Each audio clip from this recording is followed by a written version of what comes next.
नमस्कार मंडळी, कसे आहात सगळेजण? स्वागत आहे तुमचं आजच्या एका नवीन मिनी ब्लॉगमध्ये. काल आपण उडीद वड्याची रेसिपी बघितलेली. आज आपण सांबरची रेसिपी बघणार आहोत. सांबरसाठी मी सगळ्यात आधी इथे तुरीची डाळ शिजवून घेतली. डाळ शिजायला टाकतानाच मी त्यामध्ये टोमॅटो आणि लसूण टाकून शिजवून घेतलेला, पण हळद टाकायची राहून गेली. त्यामुळे मग मी डाळ शिजल्यानंतर डाळ गरम आहे तोवरच त्यामध्ये हळद टाकून चांगली मिक्स करून घेतली. फोडणीसाठी एका पातेल्यामध्ये तेल गरम झालं की जिरमोहरी टाकून चांगली तडतडी द्यायची. त्यानंतर लवंग, मिरे, दालचिनी, तेजपत्ता सगळं टाकून ही फोडणी चांगली व्यवस्थित परतू द्यायची. फक्त लालसर होईपर्यंत मंद आचेवरती हे सगळं फ्राय करून घ्यायचं. फोडणी करपणार नाही याची काळजी घ्यायची. त्यानंतर खोबऱ्याचा जो किस आहे तो किस टाकून चांगला लालसर होईपर्यंत फ्राय करून घ्यायचा.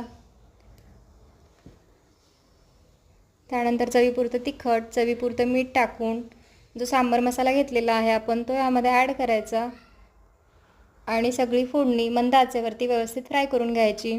त्यानंतर आपण जी डाळ शिजवून घेतलेली आहे ती डाळ यामध्ये ॲड करून तिला व्यवस्थित मंद आचेवरती 1 ते 2 उकळी येईपर्यंत व्यवस्थित शिजवून घ्यायची.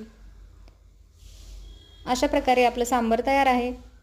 चला तर मग भेटूया नेक्स्ट व्लॉगमध्ये. तोपर्यंत बाय बाय.